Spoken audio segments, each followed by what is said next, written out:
Hello aspirants. So in today's class we are going to start the topic of Western philosophers. देखिए, जैसे Indian philosophy में हमने काफ़ी सारी फिलोसफीज पढ़ी, वेस्टर्न फिलोसफर में भी हमारे पास 12 से 15 के आसपास फिलोसफर्स हैं। तो इस क्लासेस को हम लोग चाहें तो बहुत डेप्थ में भी कर सकते हैं, और डेप्थ में करें तो यूपीएससी के फिलोसफी का ऑप्शनल बन जाएगा। और यह एक तरीका है जो सीजीपीएससी प्रीलिम्स में आता है, वैसे तरीके से करें मेंस में आता है। तो we will be in between, ना हम एकदम डीप में जाएंगे इनके, क्योंकि देखो, philosophy as a subject I can teach Plato for 5 classes, Aristotle for 3 classes। सबको मैं बहुत डीप में जा सकता हूँ, बट इज इट वर्दी 75 नंबर के एक पेपर के लिए इतना टाइम देना? No, it is not at all worthy. पढ़ने में मजा आता है फिलोसफीज को, but what I am providing you in the dictation notes वाला PDF, that is what you have to revise. और जो बड़े पीडीएफ हैं उससे आप लोग इसको एक बार अच्छे से पढ़ के समझ लेंगे। डिक्टेशन नोट्स हमेशा आपके सामने खुले होने चाहिए जब क्लासेस चल रही है। कुछ भी लग रहा है उस पर पीडीएफ पे लिखते रहो, फोटोकॉपी करवा लो, मेरी मानो बात तो। ठीक है, वो नोट्स कहीं अवेलेबल नहीं होंगे, घूम लो, खोज लो, जो करना है कर लो, वो नहीं मिल सकते। That is what I can say, that dictation notes वाला पार्ट है ना, what I have provided with respect to examples भी तो पीडीएफ में दिया है हमने। ठीक है, तो सबसे पहले आज हम लोग वेस्टर्न फिलोसफर में जब चालू करेंगे तो हम लोग बात करेंगे प्लाटो की। कौन थे प्लाटो? प्लाटो से स्टार्ट होता है वेस्टर्न फिलोसफी, फिर हम आगे बढ़ते जाएंगे धीरे धीरे। सबसे पहले हम लोग प्लाटो के बारे में, प्लाटोस के बारे में पढ़ाई करेंगे। Who is Plato? The theory of virtue was given by Plato. The foundation of a good society was his core. तो देखिए, प्लाटो, सबसे पहले आपको बताता हूं मैं, प्लाटो एक एंशियंट ग्रीक फिलोसोफर थे, और उनका मानना था कि एक इंसान और एक सोसाइटी तभी अच्छा हो सकता है या अच्छी हो सकती है जब उनके वर्च्यू अच्छे होंगे। दैट इज, वो सोसाइटी और वो लोग सद्गुण पर बेस्ड होंगे। उन्होंने 4 बहुत इंपॉर्टेंट वर्च्यू को आइडेंटिफाई किया। वर्च्यू का मतलब सद्गुण होते हैं, अच्छे गुण। ठीक है, तो उन्होंने बेसिकली 4 इंपॉर्टेंट वर्च्यू को आइडेंटिफाई किया, जिसको उन्होंने कहा था कार्डिनल वर्च्यू। क्वेश्चन आ सकता है, right about the cardinal virtues of Plato. तो ये लिखना है आपको 4 कार्डिनल वर्च्यू, जो मैं भी आपको बताऊंगा। अब ये समझो, कार्डिनल वर्च्यू में कार्डिनल का मतलब क्या होता है? कार्डिनल का मतलब होता है fundamental,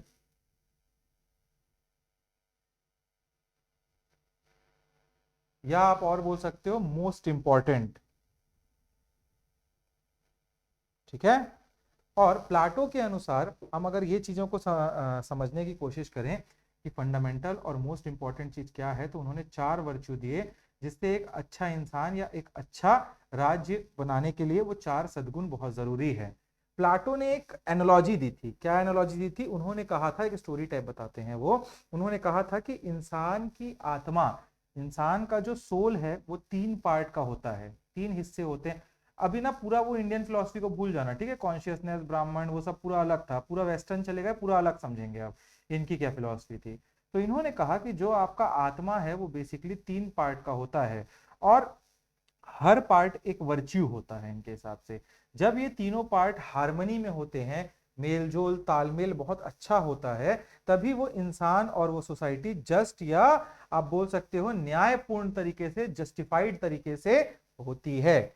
So we will talk about the 4 cardinal virtues of Plato अभी सबसे पहले। ठीक है, तो कार्डिनल वर्च्यूज में सबसे पहला कार्डिनल वर्च्यू इनका था प्रूडेंस।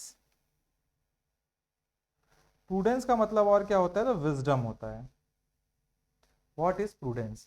प्रूडेंस का मतलब होता है सही फैसला लेना, या फिर सही फैसला लेने की क्षमता होना। क्या मैंने बोला? प्रूडेंस का मतलब होता है सही फैसला लेने की क्षमता होना। ये मैं जनरल कॉमन सेंस की बात नहीं कर रहा हूं, आम अकल की बात नहीं कर रहा हूं, बल्कि एक गहराई तक जाकर सोचने वाली थॉट की बात कर रहे हैं यहाँ पे, जब ये आपके प्लाटो बोलते हैं, प्रूडेंस की बात करते हैं वो तो। ठीक है, कैसे? प्लाटो ने इसको एक, आप बोल सकते हो, चैरियट की तरह बताया था। चैरियट होता है ना, जैसे कृष्ण भगवान अर्जुन का रथ चला रहे थे, उसी को चैरियट बोलते हैं। तो रथ चलाने वाले से कंपेयर किया था इस प्रूडेंस को प्लाटो ने। जैसे एक रथ चलाने वाला अपने घोड़ों को सही दिशा देता है, भाई घोड़े तो कहीं भी दौड़ने लगेंगे, रथ का जो सारथी है वो उसको चलाता है ना, और वो तभी उसको एक सही डायरेक्शन में लेके जाता है। वैसे ही प्लाटो कहते हैं कि प्रूडेंस बाकी सब वर्च्यू को गाइड करता है। जो तीन और वर्च्यू अभी हम पढ़ेंगे, चार कार्डिनल वर्च्यू में, ही सेज कि प्रूडेंस, द विजडम, द फैसले लेने की ताकत, द फैसले लेने की समझ, इन तीन वर्च्यूओं को आपको गाइड करता है। इमेजिन करिए एक आईएएस ऑफिसर है जो सिर्फ रूल्स फॉलो नहीं करता, ठीक है, जो सिर्फ रूल्स फॉलो नहीं करता, बल्कि एक गांव की समस्या को सॉल्व करने के लिए एक क्रिएटिव और प्रैक्टिकल सॉल्यूशंस ढूंढता है। ये प्रूडेंस है। हो सकता है रूल बुक से थोड़ा हट के काम किया उसने, बट उसने अपना विजडम लगाया, एक ऐसे ही कॉमन सेंस नहीं, उसने सोच समझ के एक सॉल्यूशन निकाला फॉर दैट विलेज। तो यहां हो गया पहला कार्डिनल वर्च्यू। दूसरे कार्डिनल वर्च्यू की बात करेंगे, दैट इज जस्टिस। ठीक है, जस्टिस का मतलब क्या बोला इन्होंने? प्लाटो के लिए जस्टिस का मतलब बहुत सिंपल और प्रैक्टिकल था। हर इंसान अपना काम करे और दूसरे के काम में दखल ना दे। समझ रहे हो ना, ये हम लोग जनरली बोलते भी हैं, उनका भी यही कहना था। जस्टिस का मतलब ऐसे जस्टिस वाला जस्टिस नहीं, उनका कहना था भैया आप अपने काम के साथ जस्टिस करो, दूसरे के साथ दखलबाजी ना करो, और ना मैं तुम्हारे पास दखलबाजी करूंगा। हाउ, कैसे, व्हाट तो समझ लिए जस्टिस क्या बोल रहे थे। अब उन्होंने तरीके भी बताए सबके। तो how, what he have told us, what he have told us in the cardinal principles, he told us कि उन्होंने कहीं के एक आइडियल स्टेट में तीन क्लासेस होनी चाहिए, ऐसा बताया कि कोई भी एक आइडियल स्टेट है, एक राज्य है, उसमें तीन एक ऐसे आइडियल मतलब तीन क्लासेस होती हैं वहां, उन्होंने कहा।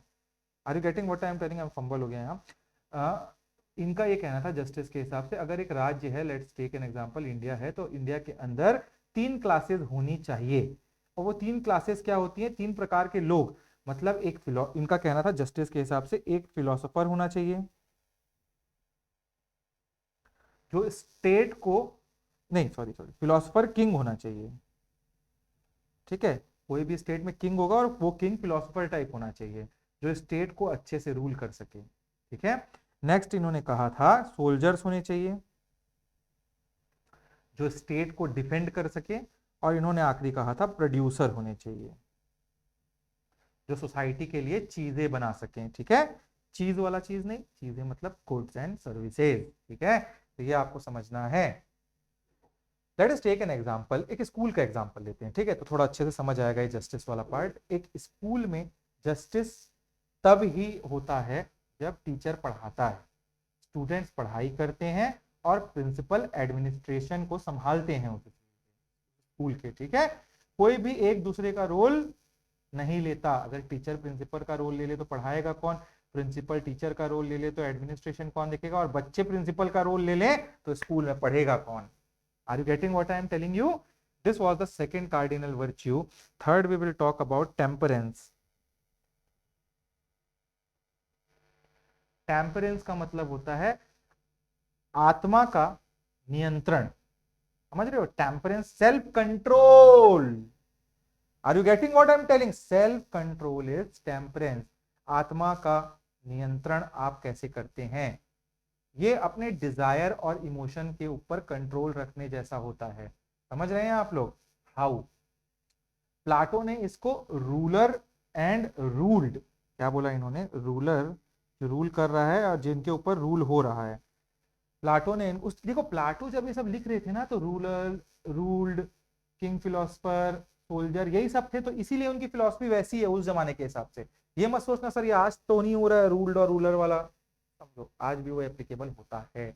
ठीक है, prime minister, president are the ruler, we are ruled in a democracy, तो एवरीथिंग इज जस्टिफाइड। समझिए आप। ठीक है, तो टेम्परेंस के हिसाब से how Plato have told us, Plato ने इसको डिवाइड किया रूरल एंड रूल्ड के फ्रेंडशिप से कंपेयर करते हैं। इसका मतलब है जब आपका रीजन, जब आपकी बुद्धि आपके डिजायर पर कंट्रोल करने लगती है, तभी आप टेम्परेंस शो करते हैं। मतलब ये रूल्ड और रूलर जो होता है एक किंग और जनता वाली बात थी, बट इनका क्या कहना था आपको यही समझ आया ना स्टार्टिंग में। बट प्लाटो क्या कहते हैं? हमारा जो दिमाग है, हमारी जो बुद्धि है, वो रूल्ड है, और वो रीजन है जो बुद्धि है, और डिजायर उसको कंट्रोल करता है। I have a desire to eat a Domino's pizza, my mind is ruled by my desire. Are you getting? आपको गुस्सा आ रहा है तो आपके दिमाग को गाली बकने का मन कर रहा है, ठीक है।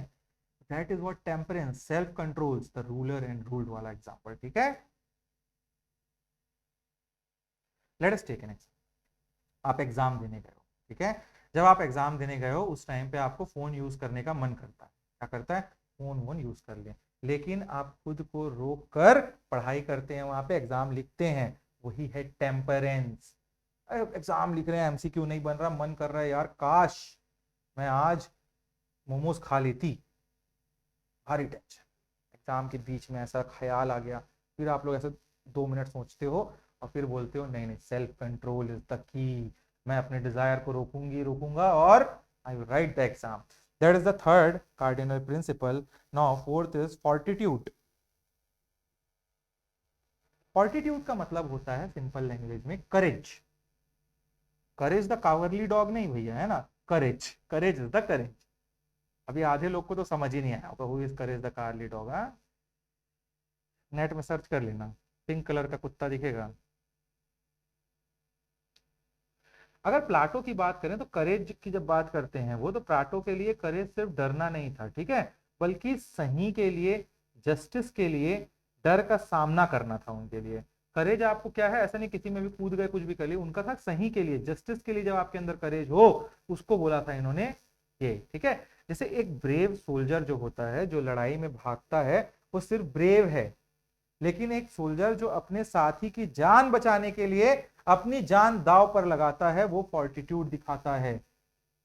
एक सोल्जर, बम फटने वाला है, सब भाग रहे हैं बस, दूसरा सोल्जर देखा कि एक अधमरा मेरा दोस्त, मेरा साथी, मेरा सोल्जर भाई पड़ा हुआ है, जो उठा के लेके जाता है, दैट इज करेज। सिर्फ ऐसे ही भाग जाना नहीं। Are you getting what is courage? This is courage, ठीक है। Student often confuse between courage and fortitude, ये दो चीजों पे। Remember, courage is a general trait, courage is a general trait, but for Plato fortitude is a specific kind of courage। समझ रहे हो? भाई एक सोल्जर का लड़ाई में जाना भी तो करेज है, मगर प्लाटो के हिसाब से अगर वो एक इंसान को, एक अपने दोस्त को उठा के लेके जाता है for the justice, for the good of the society, that is courage. This is what Plato says, ठीक है। The sense of justice and duty towards others, that is what I am trying to explain you।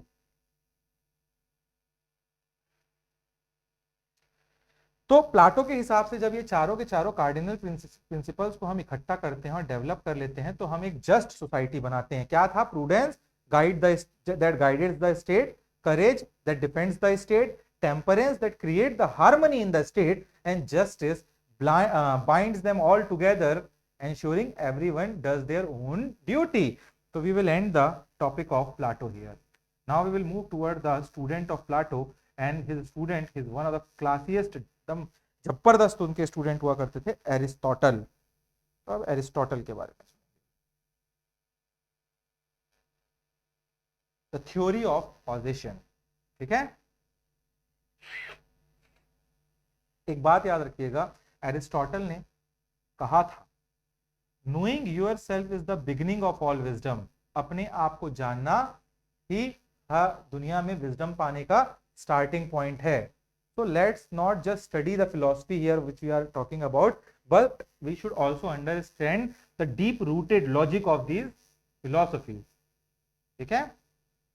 Now let us आज के session को जब आप and करोगे ना, अच्छे से समझोगे, तो आपके नॉलेज को तो बढ़ाएगा ही, आपका कॉन्फिडेंस भी इससे बूस्ट होगा, याद रखिएगा, ठीक है। This lecture are very good with respect to increasing the confidence. तो अब एरिस्टोटल के हम लोग थ्योरी ऑफ पॉजिशन के बारे में बात करेंगे, और जो 4 तरीके उन्होंने बताए थे।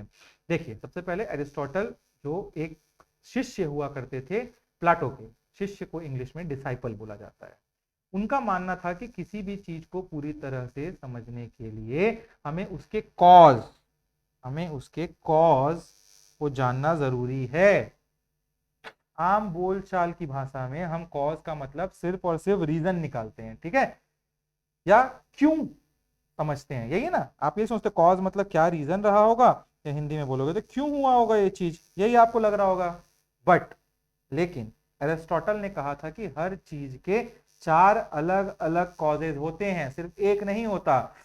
और इसी चीज को उन्होंने द 4 कॉजेज करके रखा था। Let us take an example. Imagine करो आपका एक छोटा सा कंप्यूटर बना, आपको एक छोटा सा कंप्यूटर बनाना है। आपको उसको बनाने के लिए क्या चाहिए? सोचो भाई, थोड़ा पॉज वॉज करके सोच लो। आपको सबसे पहले उसके लिए उसके पार्ट्स चाहिए, वायर, चिप्स, मटेरियल, जो ऊपर मटेरियल कॉज हो गया ये, ठीक है। उन्होंने 4 कॉज बताए थे, material cause, formal cause, efficient cause, final cause. इसको मैं डिवाइड कर रहा हूँ एक कंप्यूटर के एग्जांपल से।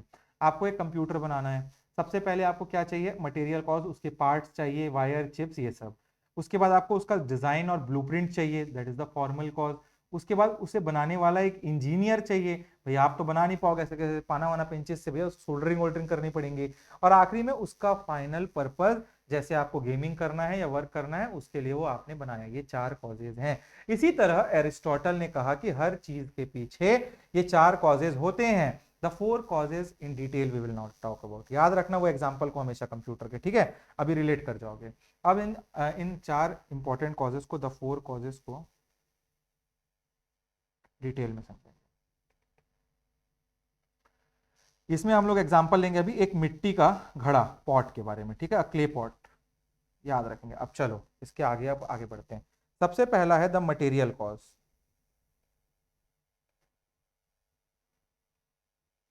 क्या होता है द मटेरियल कॉज?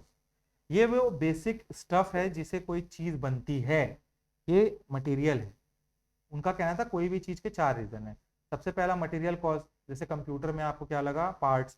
पॉट बनाने में क्या लगता है? क्ले। तो ये है, ये वैसी चीज है, ये किसी चीज से, आप बोल सकते हो what is a thing made up of? A pot is made up of clay, ठीक है। एक घड़े का मटेरियल उसका कॉज है, जो कि मिट्टी है। मिट्टी के बिना घड़ा घड़ा बना के कोई दिखा दिया तो मैं मान जाऊंगा। घड़ा मिट्टी वाला, प्लास्टिक और लोहे का नहीं ना, घड़ा मिट्टी का ही बनेगा। जब तक धरती मिट्टी है तब तक घड़ा बनते रहेगा, बनते रहेगा। Next is the formal cause.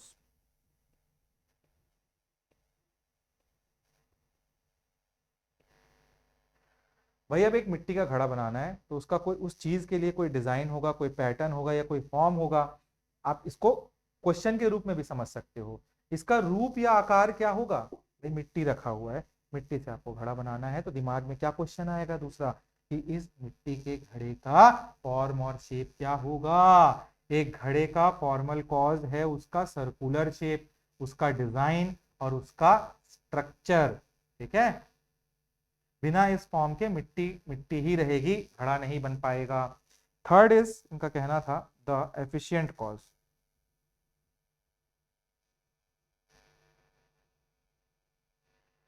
ये वो एजेंट है, या आप बोल सकते हो ये वो फोर्स है जो उस चीज को बनाता है।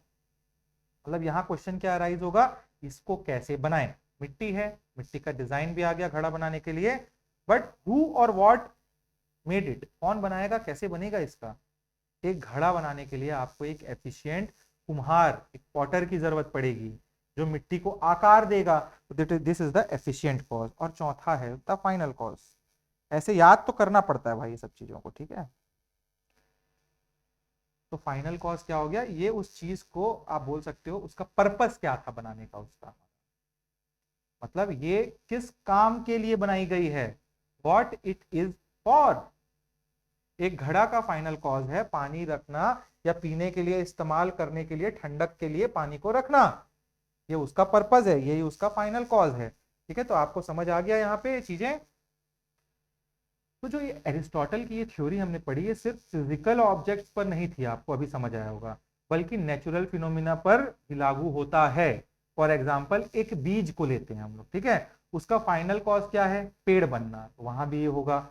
लेट अस, एक कंफ्यूजन भी होता होगा, कॉमन मिस्टेक करते हैं student, student often confuse the efficient cause with the final cause. इन दोनों में हमेशा कंफ्यूजन रहता है स्टूडेंट्स को। Efficient cause is the maker और एजेंट। ये वो कारपेंटर है, कहीं लकड़ी का वर्क हो रहा है, ये पॉटर है, कहीं पॉटरी का वर्क हो रहा है, जब कंप्यूटर बना रहे हैं तो इंजीनियर। तो एफिशिएंट कॉज कौन है? याद रखना इस चीज को, ठीक है। Whereas the final cause is the purpose, क्यों बना रहे हो, गोल क्या है, ठीक है, ये याद रखिएगा। एरिस्टोटल के हिसाब से किसी भी फिनोमिना को पूरी तरह से समझने के लिए हमें इन चार कॉजेस को एक साथ देखना पड़ेगा। जब इन चारों कॉजेस को, the material cause, the formal cause, the efficient cause and the final cause, इनको हम एक साथ देखते हैं, तब तब क्या होगा, वो म्यूचुअली आपको समझ आएगा एक दूसरे के बिना अधूरे हैं। क्या सिर्फ क्ले मिट्टी बन सकता था, घड़ा बन सकता था? नहीं। क्या डिजाइन के बिना घड़ा बन सकता था? नहीं। क्या पॉटर के बिना मिट्टी होती और डिजाइन भी होता तो बना पाते? नहीं। और क्या आपके पास पानी पीने के लिए घड़ा ही नहीं बनाना होता तो ये सारा तमाशा करते? तो सारे के सारे चारों चीजें जुड़ी हुई हैं। That is what Aristotle was talking about. I think so you have got the very concept of Aristotle बहुत अच्छे से। ठीक है, next we will talk about the ontological arguments. ठीक है, ये आपका फिलॉसफी जो है, तीसरा फिलॉसफी ये है सेंट एंसलेम की फिलॉसफी। ठीक है,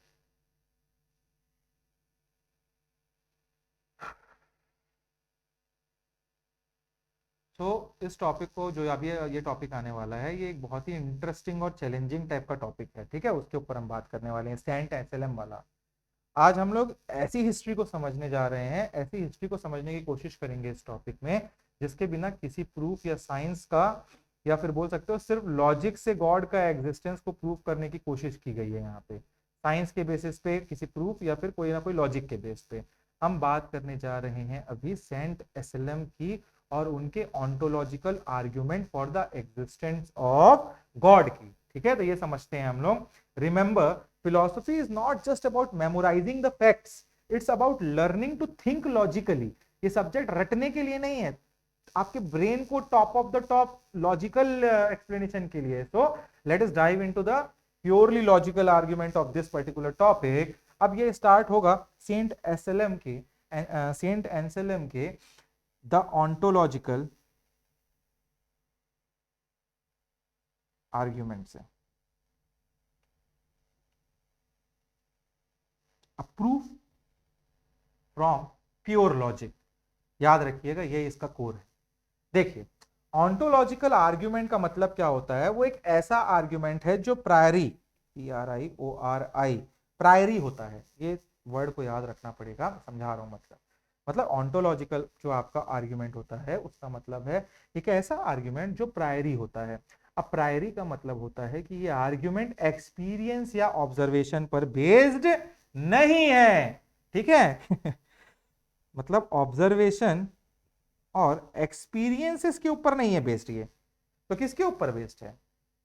वो बेस्ड है साइंस में, हमने एक्सपेरिमेंट करके किसी चीज को प्रूव किया हो, या एक्सपेरिमेंट करके किसी चीज को ढूंढा हो, या आर्ग्यूमेंट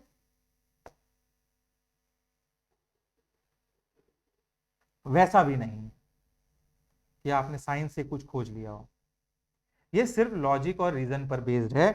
और ऑन्टोलॉजिकल का मतलब वही होता है कि जब आप लॉजिक और रीजन के बाद से ही अपने किसी बात को एक्सप्लेन करने की कोशिश करते हैं, कोई तथ्य पथ्य नहीं दे रहे हो, रीजन और लॉजिक के थ्रू आप उसको एक्सप्लेन करते हो, उसी को हम बोलते हैं क्या, कि वो ऑन्टोलॉजिकल है। तो सेंट एंसेलम ने इस आर्ग्यूमेंट को 3 सिंपल स्टेप में एक्सप्लेन किया है।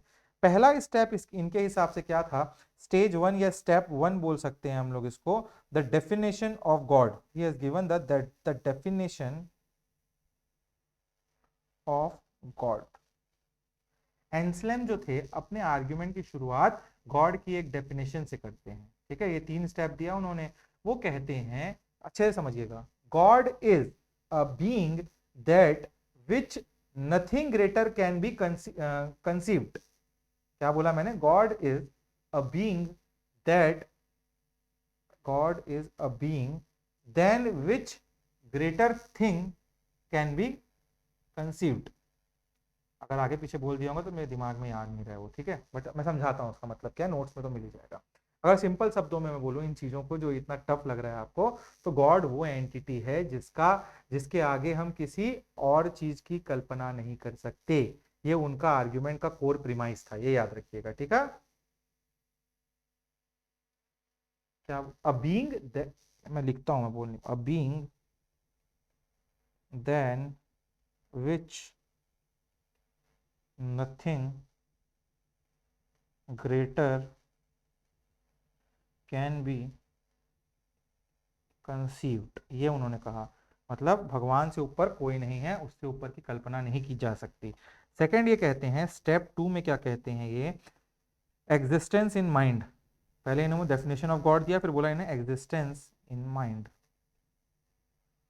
इन्होंने क्या बोला कि ये एक आइडिया है। समझा रहा हूं मैं क्या बोलने की कोशिश हो रही है। स्टेप 2 में एंसेलम पूछते हैं क्या ऐसी कोई चीज है या ऐसी कोई चीज हमारे माइंड में एग्जिस्ट कर सकती है। तो आंसर है हाँ, हम एक ऐसे बीइंग की कल्पना कर सकते हैं जिसके आगे हम कुछ ग्रेटर नहीं सोच सकते। वो अपने आप को ही क्वेश्चन कर रहे हैं। पहले स्टेप में उन्होंने क्या बोला, एक गॉड है और गॉड एक ऐसा चीज है जिसके आगे हम कोई कल्पना नहीं कर सकते, वो अंत है। जैसे ब्राह्मण वाला कंसेप्ट दिया था मैंने, उसी के टाइप इन्होंने बोला। फिर अगला ही क्वेश्चन करते हैं, एग्जिस्टेंस सिर्फ माइंड में तो नहीं है। उन्होंने कहा क्या हम उसके आगे कुछ एग्जिस्टेंस का सोच सकते हैं, कोई ऐसी चीज है।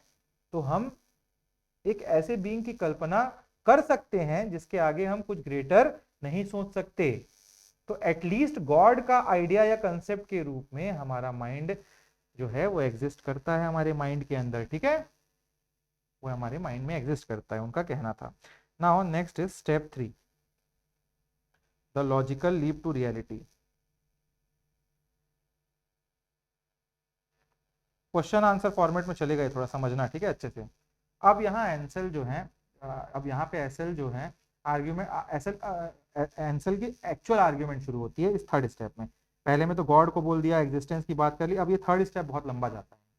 थर्ड स्टेप में ये असल आर्ग्यूमेंट शुरू करते हैं। एंसल कहते हैं अगर कोई चीज सिर्फ आइडिया के रूप में हमारे माइंड में एग्जिस्ट करती है, अगर कोई चीज हमारे दिमाग में सिर्फ एक आइडिया है और उसी के टाइप से वो हमारे दिमाग में आइडिया के रूप में ही एग्जिस्ट करती है, तो क्या वो एक ऐसी चीज से ग्रेटर है जो रियलिटी में भी एग्जिस्ट करती है। ये क्वेश्चन अराइज हुआ। तो आंसर क्या आया इसका, जो चीज माइंड में भी हो और रियलिटी में भी हो वो उस चीज से ग्रेटर है जो सिर्फ माइंड में हो। पहले क्वेश्चन बोले वो, क्या दिमाग में जो चीज हम बहुत बड़ा देख लिए हैं और असलियत में वो एग्जिस्ट नहीं करती, क्या उससे कोई चीज बड़ा हो सकता है। आंसर वो खुद देते हैं, नहीं, दिमाग में भी है और कहीं सामने भी आपको दिख रहा है तो वो ज्यादा बड़ी होगी। ठीक है, आपको ये याद रहना है। इसको एक बहुत सिंपल से एग्जांपल से समझते हैं, चलो ठीक है। इमेजिन करो आप द ग्रेटेस्ट पॉसिबल पिज्जा, दुनिया का सबसे बड़ा ग्रेटेस्ट पॉसिबल पिज्जा के बारे में एक बार आप सोचो।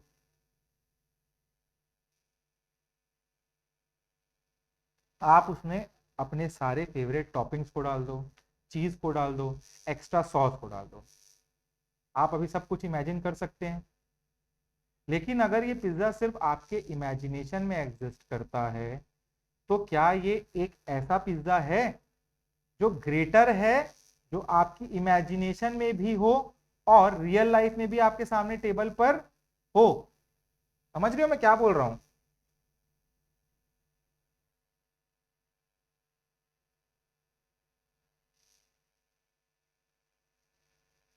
फिर से समझ, थोड़ा सा बोला था ना मैंने, टफ है ये वाला टॉपिक थोड़ा। इमेजिन अ पिज्जा, बहुत बड़ा पिज्जा है, दुर्ग शहर इतना बड़ा पिज्जा, और उस पिज्जा के ऊपर टॉपिंग वॉपिंग डाल दी, अपने हिसाब से भर दिया, ट्रिपल चीज बस, डबल तक तो आता है डोमिनोज में, हम ट्रिपल बना लिए। अब क्या होगा, इमेजिन तो कर लिए, बट एक्चुअल में जो आपने जीवन में सबसे बड़ा पिज्जा देखा है, लेट्स टेक एन एग्जांपल, ला पिनोज बनाता है बहुत बड़ा पिज्जा, वैसा पिज्जा देखा है और आपने वही सोचा है, तो उससे क्या बड़ा हो सकता है, उससे ये रियलिटी चेक हो सकता है क्या, वो तो सिर्फ इमेजिनेशन ही रह गया ना। तो वही ये बोल रहे हैं, अगर ये पिज्जा सिर्फ आपकी इमेजिनेशन में एग्जिस्ट करता है, तो क्या ये एक ऐसे पिज्जा से ग्रेटर है जो आपकी इमेजिनेशन में भी हो और रियल लाइफ में भी आपके सामने टेबल पर हो। Of course the real pizza is greater, क्योंकि मैं क्या बोला आपको, इमेजिनेशन अच्छी बात है, बट इमेजिनेशन और रियलिटी जब साथ मिल जाती है तो वो एक्चुअल करेक्ट चीज है, ठीक है। अब इस लॉजिक को गॉड पर अप्लाई करते हैं हम लोग। अगर गॉड जो ग्रेटेस्ट कंसीविएबल बीइंग है, ये हमने स्टार्टिंग पहले डेफिनेशन में पढ़ा, सिर्फ हमारे माइंड में एग्जिस्ट करते हैं।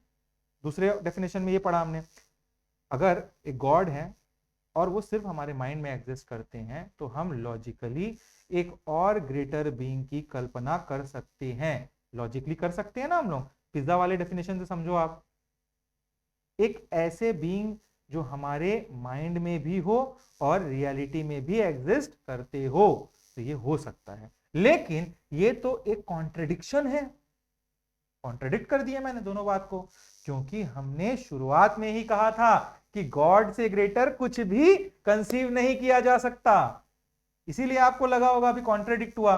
अब इस कॉन्ट्रडिक्शन को अवॉइड करने के लिए गॉड को रियलिटी में एग्जिस्ट करना ही होगा। अगर आपको यह मानना है कि गॉड ही सबसे बड़े हैं, तो आपको यह मानना ही पड़ेगा कि गॉड एग्जिस्ट करते हैं, क्योंकि अगर वो रियलिटी में नहीं है तो वो ग्रेटेस्ट कंसीवेबल थिंग नहीं हो सकते। This is the heart of Anselm's argument. उन्होंने पहले बोला भगवान सबसे बड़े हैं, और फिर उसी को उन्होंने कहा अगर कोई चीज हमको सिर्फ इमेजिनेशन में हो और सामने ना दिखे, तो जो चीज हमको इमेजिनेशन में हो और सामने दिखे वो उससे ऊपर है। फिर आखिर पॉइंट में वो आते हैं इसी को घुमाते हुए और बोलते हैं कि अगर गॉड पहले पॉइंट में मैंने बोला से बड़े हैं, तो उनको रियलिटी में होना ही होगा। This is the proof of the existence of God. Are you getting what I am trying to tell you guys? This was what Anselm was trying to tell us. तो ये सेंट एसएलएम्स ऑन्टोलॉजिकल आर्ग्यूमेंट यहाँ पे and होता है हमारा। Very tough to talk this topics.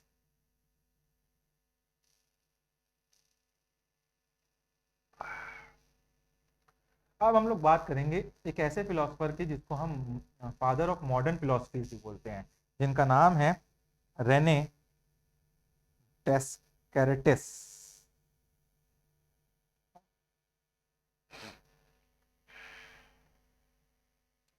He is one of the philosopher who has 360 degree में इन्होंने philosophy को चेंज कर दिया था। ठीक है, पूरा का पूरा हिस्ट्री को बदल दिया था फिलोसफी की, इसीलिए इनको हम बोलते हैं father of the modern philosophy भी इनको कहा जाता है।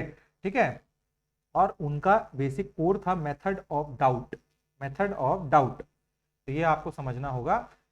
रिमेंबर करिएगा कि डेक्रेटिस ने कहा था कि उन्होंने एक्चुअली कहा था कि हमें सब कुछ डाउट करना की क्षमता है और हमको हर चीज के ऊपर डाउट करना चाहिए। क्यों? ताकि हम एक ऐसा ट्रुथ को खोज सकें, या हमें एक ऐसा ट्रुथ मिले जिसका कोई डाउट ना हो, जिसके ऊपर कोई डाउट ना कर सके। इतना डाउट कर दो किसी चीज के ऊपर कि बाद में डाउट करने का कोई स्कोप ही ना बचे। तो लेट्स बिगिन द टॉपिक। ठीक है, सो इनका था द मेथड ऑफ डाउट। यहां से पूरा फाउंडेशन ही शेक कर दिया, सब पे डाउट करते थे ये। देखिए, डेक्रेटिस एक मैथमेटिशियन थे। सबसे पहले समझना, डेक्रेटिस की बात करते हैं हम लोग। डेक्रेटिस वाज अ मैथमेटिशियन, और वो फिलॉसफी को भी मैथमेटिक्स की तरह सॉलिड फाउंडेशन पर बनाना चाहते थे। जैसे मैथमेटिक्स 1 + 1 = 2, 2 + 2 = 4 है, वैसे ही वो फिलॉसफी को भी बनाना चाहते थे। उनका मानना था कि हमारी नॉलेज जो है बहुत शेकी बिलीफ पर बेस्ड है। मतलब एक टस से मस कर दें तो पूरा हमारा नॉलेज खत्म हो जाएगा, इतने शेकी बिलीफ पे हम सब जीते हैं। इसलिए उन्होंने एक मेथड बनाया था जिसको उन्होंने कार्टेशियन डाउट कहते थे। वो कार्टेशियन डाउट। अब ये कार्टेशियन डाउट क्या है, ये मेथड क्या था, ये समझते हैं। What is it? तो it is a systematic process of doubting everything. एक प्रोसेस है आपका ये कार्टेशियन डाउट, जिसके हिसाब से आप हर एक चीज को डाउट करते हैं।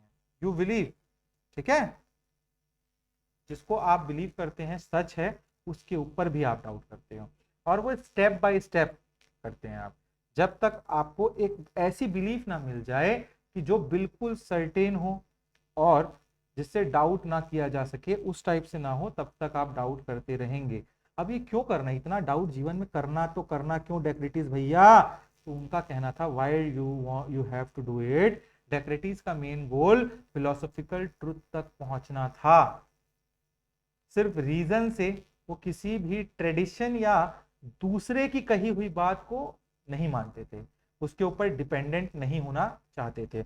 वो हर एक बात को अपने हिसाब से थोड़ा सा सोचना चाहते थे, समझना चाहते थे। इमेजिन करिए आप एक बिल्डिंग बनाना चाहते हो, ठीक है, आप एक बिल्डिंग बनाना चाहते हो, लेकिन उसकी नींव जो होती है, फाउंडेशन जो होता है, वो हिल रहा हो। इनका यही कहना था ना कि हमारा हर एक फाउंडेशन शेकी है, उसका फाउंडेशन हर एक हमारे फिलॉसफी का। तो डेक्रेटिस के मेथड ये कहता है कि आप उस पूरी बिल्डिंग को तोड़ दो, पहले तो दन दनादन दन, तब तक खोदो जब तक आपको एक सॉलिड रॉक ना मिले नीचे, खोदते जाओ नीचे, ठीक है, और फिर उस सॉलिड रॉक पर एक नया नींव बनाओ आप। इससे क्या होगा, स्ट्रॉन्ग बिल्डिंग बनेगी आपकी। यहां बिल्डिंग आपकी बिलीफ है, समझ रहे हो, जो बिल्डिंग में बात कर रहा हूं वो डेक्रेटिस बोलते हैं दैट इज योर बिलीफ, वो आपकी बिलीफ है। और सॉलिड रॉक जिसको खोद खोद के हम नीचे तक पहुंचे, वो फर्स्ट अनडिनाइबल ट्रूथ होगा। मैंने क्या बोला, डेक्रेटिस ये चाहते थे, एक कोई आपका फिलॉसफी है, खोदते जाओ, डाउट करो डाउट करो डाउट करो, एक दिन आएगा जब डाउट आप नहीं कर पाओगे उस चीज पे, अगर हर डाउट क्लियर हो रहा है। That is the hard rock, that is the end, that is the solid rock, जो फर्स्ट अनडिनाइबल ट्रूथ होगा। वो सच्चाई मिल गई तो मतलब वो फिलॉसफी सही है। ये इनका कहना था कार्टेशियन डाउट के हिसाब से। Next he says the use of doubt and the first truth। डेक्रेटिस ने इस मेथड को यूनिवर्सली अप्लाई किया। क्या मतलब इसका, उन्होंने फिजिकल जो वर्ल्ड है हमारा, उसकी एग्जिस्टेंस, उनके खुद के शरीर, हमारी खुद की बॉडी, उसके एग्जिस्टेंस, सब पर डाउट किया। और उन्होंने एक इविल डेमन का थॉट उनके दिमाग में आया और उसको एक्सपेरिमेंट भी किया उन्होंने, जिसमें उन्होंने सोचा कि हो सकता है कि एक इविल डेमन उन्हें धोखा दे रहा हो और जो वो देखते हैं वो सब झूठा हो दुनिया में। ये भी उन्होंने कहा, जो मैं देख रहा हूं दुनिया में, एक इविल डेमन का कंसेप्ट ले आए, एक भूत प्रेत टाइप का आइटम, और बोले कि जो मैं देख रहा हूं हो सकता है वो मेरे को आंखों के सामने दिखा रहा है। तो इस प्रोसेस में उन्होंने दो मेंटल ऑपरेशंस यूज किए थे। पहला था इंट्यूशन और दूसरा था डिडक्शन। तो इसमें क्या यूज किया इन्होंने, इंट्यूशन और deduction. What is intuition? Intuition एक ऐसी सच्चाई है जिसे हम तुरंत समझ लेते हैं, जैसे कि the shortest distance between two point is a straight line.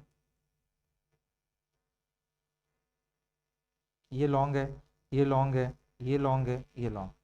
अगर मैं दो पॉइंट है और इसको मैं बोलूं अभी शॉर्टेस्ट डिस्टेंस कौन सा, तुरंत आप इसको, intuition, you know that. What is deduction then? Logical reasoning से कंक्लूजन तक पहुंचना। डिडक्शन की टेक्नोलॉजी यूज किया था शेरलॉक होम्स ने। देखा था शेरलॉक होम्स, आप सबने देखा ही होगा यार मूवी तो। That is deduction. उसने देख लिया कि यहाँ पे व्हाइट पाउडर गिरा है, टक टक टक टक टक टक टक, समझ गया ना क्या करता था वो, डिड्यूस्ड, लॉजिकल रीजनिंग लगाते थे वो और कंक्लूजन तक पहुंचते थे। ठीक है, तो ये हो गया आपका the use of doubt and the first truth की बात। Third he says I think therefore I am। कॉगिटो एर्गो सम, कॉगिटो एर्गो सम इसको बोला जाता है उनके लैंग्वेज में। जब डेक्रेटिस ने सब कुछ डाउट कर लिया, तब वो एक ऐसे चीज पर पहुंचे जिसे वो डाउट नहीं कर सकते थे, और यही था द कंक्लूजन। उन्होंने सोचा मैं सब कुछ को डाउट कर सकता हूं, लेकिन मैं इस बात को डाउट नहीं कर सकता कि मैं डाउट कर रहा हूं। क्या पढ़ा रहे हो सर, यही है भाई, अब जो है देख लो। मतलब उनको अंत में ये समझ आया सब चीज मैं डाउट कर सकता हूं जीवन में, ठीक है, लेकिन मैं इस बात को डाउट नहीं कर सकता कि मैं डाउट कर सकता हूं। ये भी बात सही था, कंक्लूजन यहां पहुंचे वो। अब इस पे लॉजिक क्या था, अगर मैं डाउट कर रहा हूं तो कोई तो है जो डाउट कर रहा है, वो मैं कौन हूं? वो ये बोलते हैं अगर मैं डाउट कर रहा हूं तो कोई तो है ना भाई, कोई जो डाउट कर रहा है, तो इसमें मैं कौन हूं, मैं कौन हूं बोलते हैं, वो एक थिंकिंग थिंग है, वो एक माइंड है, वो कहते हैं। तो इस कंक्लूजन को उन्होंने अपने सबसे फेमस फ्रेज में बताया, I think therefore I am. यही लैटिन में होता है कॉगिटो एर्गोसम। पूछ सकता है 2 नंबर में, व्हाट इज कॉगिटो एर्गोसम, तो बता देना I think therefore I am. और उसका लॉजिक क्या है, मैं डाउट कर सकता हूं, इसका मतलब मैं डाउट कर सकता हूं, इस पे मेरे को डाउट नहीं है, और मैं डाउट कर सकता हूं तो मैं हूं। आई, इसीलिए इन्होंने बोला I think therefore I am, मैं डाउट कर सकता हूं तो मैं एग्जिस्ट करता हूं। इसका सॉल्यूशन मिल गया उनको उससे, समझे। उन्होंने अपने शरीर दैट इज बॉडी को डाउट कर लिया था, लेकिन वो इस एक्ट ऑफ डाउटिंग को डाउट नहीं कर रहे थे या नहीं कर सकते थे।